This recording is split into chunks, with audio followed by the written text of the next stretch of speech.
আসসালামু আলাইকুম ওয়া রাহমাতুল্লাহ। প্রিয় শিক্ষার্থী বন্ধুরা, আশা করি তোমরা অনেক ভালো আছো। তো লেকচার 8 এর পার্ট 2 তে আমরা এসে গেছি।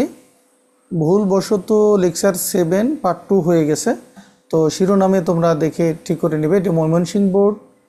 তো পার্ট 2 তে তোমাদের জন্য শুরুতে বলে রাখি যে ক্লাসগুলো প্রতিদিন সন্ধ্যা 7:30 আপলোড হচ্ছে। তোমরা ক্লাসগুলো নিয়মিত করে রাখো এবং ঘরে বসে পূর্ণাঙ্গ এসএসসি ইংলিশের প্রস্তুতি নিতে পারো।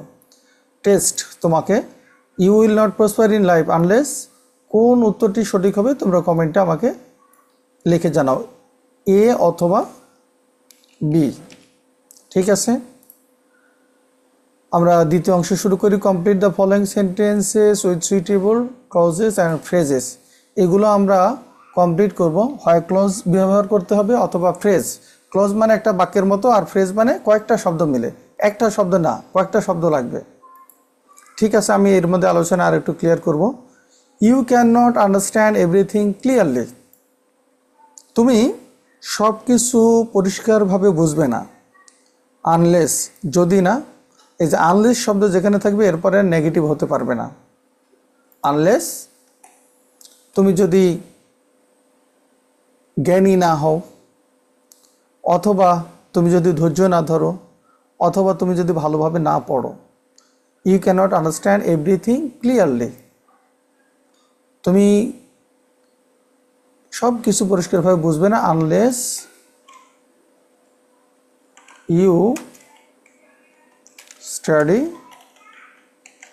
সিরিয়াসলি। যদি সিরিয়াসলি না পড়াশোনা করো তাহলে কিন্তু সব কিছু বুঝবে এরকম না।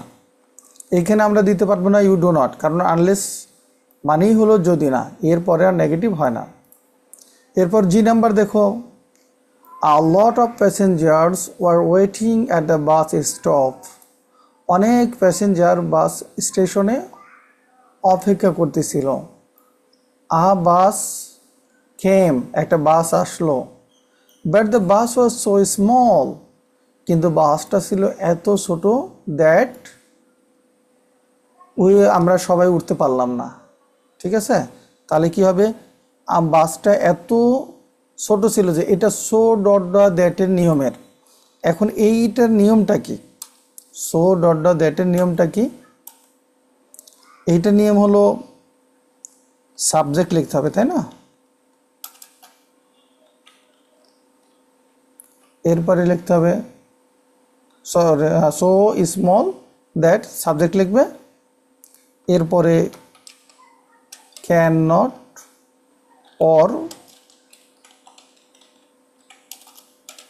could not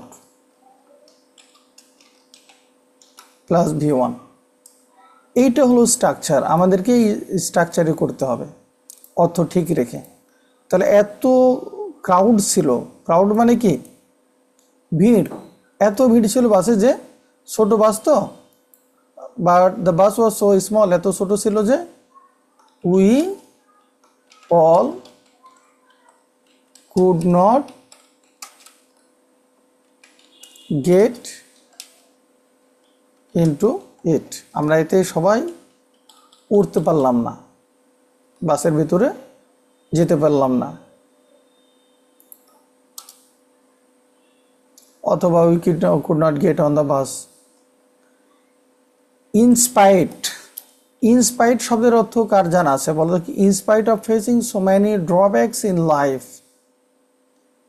জীবনে অনেক ড্রব্যাকস, ড্রব্যাকস মানে কি? প্রতিকূল অবস্থা। আর ইনস্পাইট শব্দের অর্থ হলো সত্ত্বেও অথবা যদিও। জীবনে অনেক প্রতিকূল অবস্থার সম্মুখীন হওয়া সত্ত্বেও সে আলটিমেটলি মানে ফাইনালি সে সফল হয়েছিল। অনেক তার ড্রব্যাক ছিল। তাহলে ইনস্পাইট অফ, এটার অর্থ জানাটা আগে জরুরি। Inspired of facing so many drawbacks, এত এত প্রতিকূল অবস্থা সম্মুখীন হওয়া সত্ত্বেও হি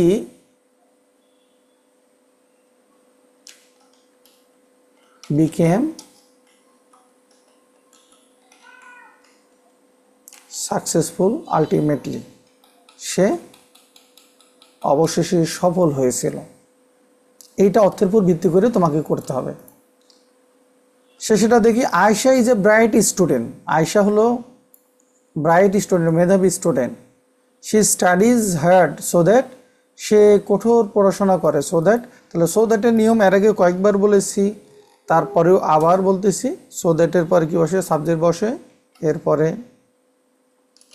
ক্যান অথবা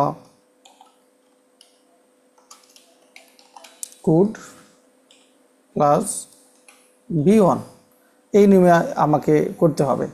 তাহলে এখানে আছে কি? Present form. তাহলে আমাকে ক্যান ইউজ করতে হবে। Ayesha is a bright student, he studies her so that, sorry, she studies her so that she can make a good result, অথবা so that she can get a plus, সেই জন্য কঠোর পরিশ্রম করে। Last, freedom is a man's birthright. স্বাধীনতা মানুষের হলো জন্মগত অধিকার। হি ইজ বোর্ন ফ্রি, তার জন্ম হয় স্বাধীন হিসাবে।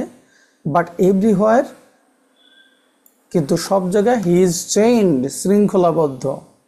বাট এভরিহোয়ার, এটা একটা প্রবাদ বাক্যের মতো। But everywhere he is chained. দেখো, তোমার মনে অনেক কিছু চায়, কিন্তু তুমি করতে পারো না। কারণ কি? সমাজ আছে, সমাজে মানুষ আছে, নিয়ম আছে, এই কারণে তুমি করতে পারো না। তাহলে একজন মানুষের জন্ম হয় স্বাধীনভাবে, কিন্তু প্রত্যেকটা জায়গায় সে কিন্তু চেইনড, প্রত্যেক জায়গায় সে চেইনড, বাধা থাকে। ঠিক আছে, তো আজকে এই পর্যন্তই। বাকিটা ইনশাল্লাহ এখন তোমাদের যে কোনো প্রবলেম থাকলে সেই প্রবলেমগুলো সলভ করে দেবো ইনশাল্লাহ। ঠিক আছে।